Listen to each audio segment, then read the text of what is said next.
bagabo bakomeye cyane bagiye bavugwaho byinshi cyane, haba perezida w'u Rwanda nyakubahwa Juvenal Habyarimana, harimo kandi Gerwari Kayibanda ndetse n'abandi bakomeye cyane bagiye bavugwa mu butegetsi bw'u Rwanda. Bamwe bagiye bakora cyangwa se batera inkunga ibikorwa byagiye bitwara ubuzima bw'abantu, bigatuma kandi bagera no kuri igitekerezo cya jenoside yakorewe abatutsi mu mwaka w'igihumbi 1994.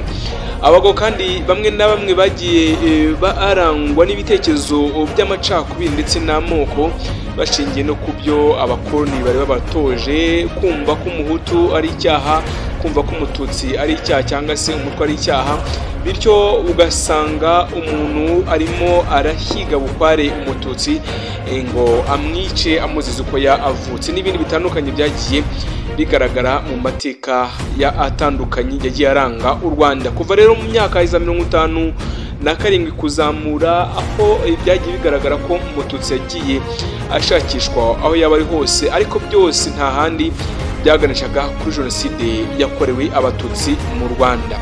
Rero dore amateka y'umwe mu bagabo nabo bakomeye bagiye bavugwa cyane, bana n'ubu ngubu batavuga rumwe na leta y'u Rwanda iyobowe na nyakubahwa wa Repubulika y'u Rwanda Paul Kagame, umuyobozi ukundwa n'abanyarwanda ndetse kandi umuyobozi cyangwa se perezida ukomeye ugenda ugaragaza ibikorwa byinshi byo guteza imbere abanyarwanda. Uyu mugabo rero yitwa Rusesabagina, Paul Rusesabagina rero wari umushoferi wa taxi wigeze kuba yafungwa n'u Rwanda, ariko nyabana n'ubundi bikaza guhuruza ibihugu by'amahanga nka Leta Zunze Ubumwe za Amerika, n'ubundi akaza gufungurwa. Uyu mugabo rero yagiye avugwaho kenshi mu gushinga imitwe yitwara gisirikare cyangwa se imitwe itandukanye, yagiye avugwa muri FRN, MRND n'indi mitwe myinshi yagiye ivugwaho yagiye itavugwaho rumwe na leta. Hari ku wa gatanu rero tariki ya 24 muri Werurwe, ubwo hari mu mwaka wa 2023, Rusesabagina rero yafunguwe ku mbabazi zahawe zari zivuye kuri perezida wa Repubulika y'u Rwanda Paul Kagame yo gukatirwa igifungo cy'imyaka 25 ahamijwe ibyaha by'iterabwoba. Uyu mugabo nawe yagiye hamwa n'ibyaha byinshi, ati igihe yarahawe imbabazi na nyakubahwa perezida wa Repubulika w'u Rwanda Paul Kagame. Mbere yaho rero Paul Rusesabagina yari asanzwe afite uburenganzira bwo gutura muri Leta Zunze Ubumwe za Amerika, ari nayo mpamvu bikekwa ko yasabye kenshi ko arekurwa kuko atarafungiwe ku butaka bwe bwitwa ko ari uburi mu bimuranga. Ni umugabo rero mu mwaka wa 2005 wahawe igihembo gikomeye cyane gitangwa na perezida wa Amerika, yahawe kandi na Bush, cyahawe kandi abantu nka Mama Teresa w'ikarikuta kubera filime ishingiye ku nkuru zitandukanye. Uyu mugabo rero nongeye kugaruka amateka ye, nitwa Eric Nshimimana.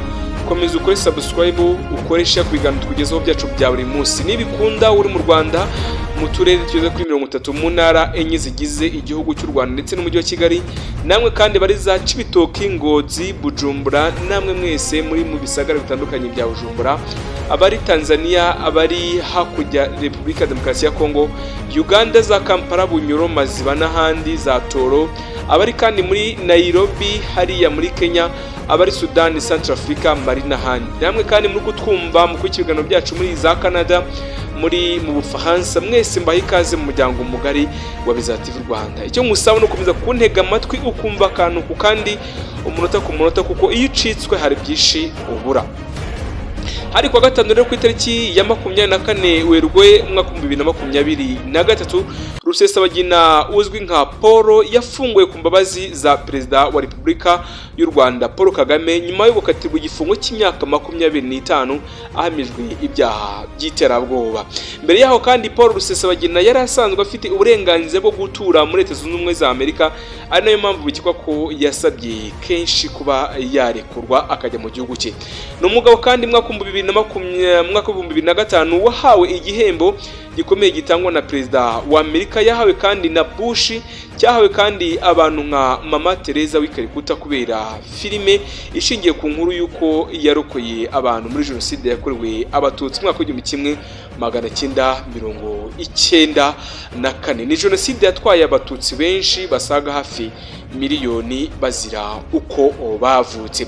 Nje kukubwira rero amateka ya Rusesabagina Paul mu ncamake, ibindi nawe ubugenda ubisoma ku bitangazamakuru bitandukanye nk'itangazamakuru Igihe cyarabyanditse, Bwiza.com cyarabyanditse, BBC Gahuza Imiryango cyarabyanditse, ndetse kandi na Umuryango nacyo cyarabyanditse.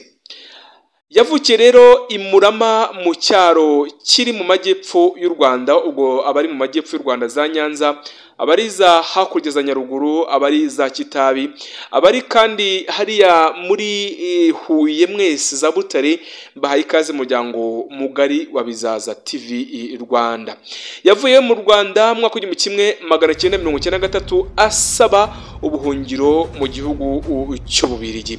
Afite kandi abana batanu, ubwenegihugu bw'Ububiligi ndetse n'uburenganzira bwo gutura mu gihugu cy'Amerika.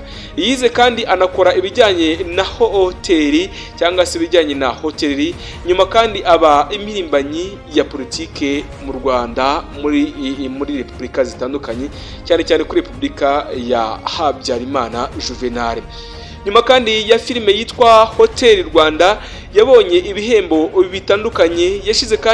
Yashinze ishyaka rya PDR ihumure ritavuga rumwe n'ubutegetsi rikorera mu buhungiro hanze y'u Rwanda.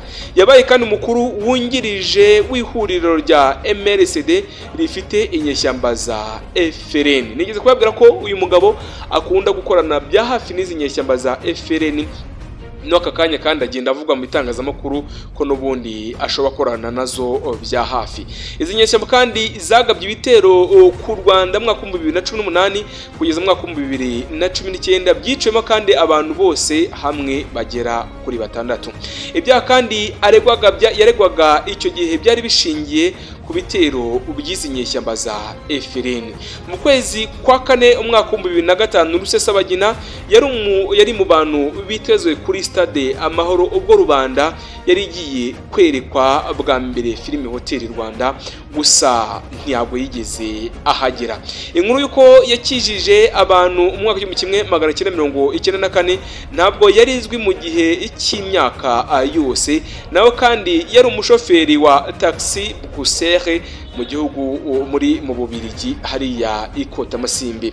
Yavuzwe kandi mu gitabo cya Philippe Goulefitus yanditse mu mwaka wa 1998, ariko iza kumenyekana kenshi ku isi imaze gukinwamo iriya filime ya Hollywood yasohotse mu mwaka wa 2005.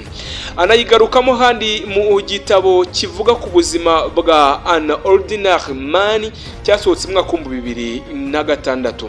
Ivugwa kandi mu nkuru ye, ariko bamwe mu barokotse cyangwa se mu barokokeye jenoside yakorewe abatutsi hariya muri Hotel de Mille Collines nyuma baje kubihakana, bavuga ko birimo kubeshya atigeze abatabara.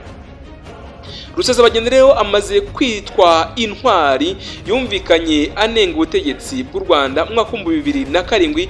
Yavuze ko hakwiye kujyaho urukiko rwa ONU cyangwa se UN rwaburanisha bamwe mu bagize FPR Inkotanyi cyangwa se RPF Inkotanyi ku byaha bya jenoside yakorewe abatutsi mu mwaka wa 1994. Mu mwaka wa 2014 rero muri kaminuza ya Michigan muri Amerika yavuze ko amatsinda y'abari mu ngabo za FPR Inkotanyi yishe ibihumbi amagana by'impunzi z'abahutu muri DRC Congo, ubwo ni muri Repubulika ya Demokarasi ya Congo.